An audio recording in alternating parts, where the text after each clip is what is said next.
All right, we are back, and things are going to get really interesting because there's a man here who's going to give us a glimpse into the spirit world that's all around us. Please welcome Vincent Genna. Welcome. Hey, it's great to be here. Thank you. Wow, a little spooked out. I got to tell you that. Yeah, I'm telling. Well, so am I. Just so you know. All right. No, you're able to communicate with those who are passed on. Do you hear them? Do you see them? Do you feel them? How do you do that? Through Skype. But that would be easier if it was that way. Yes, all of the above. I actually, by the way, I have hair product for you if you need. It's like, I can't, okay, sorry. I see, I feel, I get shadows, I get glimpses. I actually feel their emotions, and they're very emotional on the other side. Let me tell you something. Wow. And so all of that helps me receive the messages that people need to hear. Okay, so, and just so that our audience at home knows, have you spent any time with us outside of camera? Have you talked? Have you researched? I have you no interviewed idea us? who the heck you people are. You know, and the messages that I'm getting, I'm telling you right now. Well, I think it must be doubly hard because, you know, normally we're blondes and normally these guys don't look like that, and she does not have hair for a beard. I do not have facial She's actually hair. very cute. Oh, well, I've got a couple of relatives like that, so I'm used to it anyway, so I'm not worried about that. I would think us in costume Do the spirits get confused? Yeah, is it confusing or no? Well, we see, I'm not using your bodies or your looks, your appearance, in order to tap into messages. We're all connected to the collective unconscious, you know, that they say. And so I tap in over there. I go in there and I pick up the library book on maybe you or maybe Ken or Ed, and that's how I tap into the message. I mean, yes, it is spooky. I'm looking into green eyes over here. They're looking, you know, so yes, it makes it a little bit more difficult. So forgive me if I'm off about anything. What should we do, Vincent, to be more mindful of, I guess, in our own personal homes, of the spirits around us?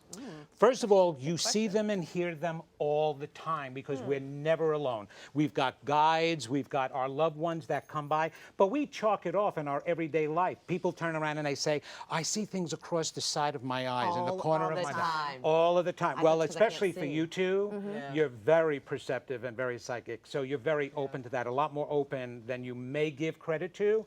And it's a matter of honoring your inner voice. When you hear, oh, I should be doing this, I don't know why, but I should be doing this, that's an intuitive feeling. That's an inspiration. That's a guy telling you, oh, I should call up my friend, something's wrong, I don't know, I'm getting a funny feeling. You get that all the time. So we're gifted with that. That's what gets us through life, but we don't honor it. The first thing we do is talk ourselves out of everything, right? Yeah. Right? You've got great inspiration. You want to get a good job, a relationship. We've got to talk about relationships over here. Let me tell you. Okay. No, I didn't mean to be pointing to you directly, but oh my gosh! What, did I get it right? That was good? Yes. Yeah, All right, that's see, good. I told you. That's why you have me on. So if we have a dream about somebody and we feel we should pick up the phone and call them, we Absolutely. should. You never should talk yourself out of your inner voice. Ralph Waldo Emerson wrote an essay called Honoring Your Inner Voice. And even if you're going to make mistakes at first, it gets stronger and stronger and stronger. So in the beginning, I was saying things that weren't totally accurate, but I didn't care. If I see it and hear it, I'm going to repeat it. And now it's more accurate than it's not because I honor that. And that's the same for you. You have to do the exact same thing. All right, so who's here? Who's visiting us? Who's here? Yeah, okay. Yeah. Well, I do have to tell you something. Because you're on a set like this, there not only are loved ones and guides, but there are also some lost souls that haven't crossed over, and they hang around. Like there's the cowboy. I don't know if a Western set is nearby at all. But is there? There's okay. All right. Well, there's an actor who always wanted to be a cowboy in a show or stuff like that. So he's around all the time, and people feel him. They just don't know. You're so busy in doing what you're doing, right? But as far as visitors now, you want. So are you ready to have the most intimate details of your life shared with millions of people? Yeah. Yes. I'm sorry. I'm exaggerating. Only a few million, not a lot. So okay. So yeah. So I might as well, and I do want to say to you that there is a very handsome gentleman who's here right now, okay? And he's tall, he's got dark hair, and he's saying he's extremely proud of you. So your father has crossed over, right? Okay, all right. And that's gonna happen, that's touching. He actually couldn't say it as much in the living as he's feeling it now. You're so beautiful, my beautiful girl, okay? that meaningful to you, that touches you? Okay, and just know that we feel the loss in body, but you've seen him either in your dreams, and you know when he's around, and he's come already, hasn't he, to you? All right, keep that open, and he's going to communicate even more for you. I had to get that in. I didn't mean to get so emotional right from the get-go, but you said it was okay, and he loves you desperately, and he's going to make up for now what he couldn't totally say while he was in the living. Okay? And love is really what he really cares about. Lots of love, and he's going to get that going, okay? All right, you're okay with that? Thank you very much. All right, thank you. And relationship and love for you. Okay, heavy duty. See, here's the thing. You got to believe you're a princess in order for your knight in shining armor to come. And the thing is that what you're attracting is more about some inner insecurities about being lovable.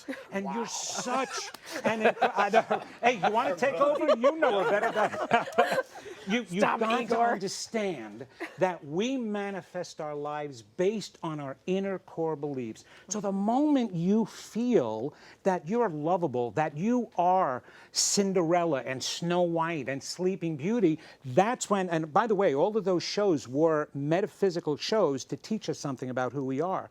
And Cinderella is all about when you notice your inner beauty, no matter what the world is doing on the outside, that's when love will find you. So 2016, I don't know who you're involved with right now. I don't know either. Right. This is great. But it's 2016 is the time for you. I'm not here for no reason, because I feel that even all of you here, it was for a purpose, and you're ready to hear this, and you're ready to make a big transformation. So love for you is going to be very important, because your career is going great, it's going even bigger. But what we need to get as big and equal that is your love life, and that's coming, okay? Knight in shining armor, you're going to expect it? Okay. Okay? With great confidence, he says. Well, I know, with great... Needs a little work. Oh, gosh, don't we all? Holy cow. You think she needs work? The messenger, forget it, you know? Ask my wife. But I do know a little something about love and relationships. I've been with my wife for 43 years, married 37 years, right? All right. She's an angel. She puts up with a lot. Let me tell you something, okay? But no, it's coming for you, and it's spectacular, okay? And so Dan, right? Yes. Yes, Dan, okay. You can only say it one more time. Dan. No! Oh, no, that was Beetlejuice. Sorry, but it wasn't Beetlejuice. You don't want Dan to show up. All right, Dan, okay. Dan, you've got a big personality on the inside, which is spectacular. You still haven't gotten to your fullest exposure of that big personality, and you're meant to do that as time goes on. First of all, you need to be heard, you need to be seen. You like that. Yeah. All right? You got stage.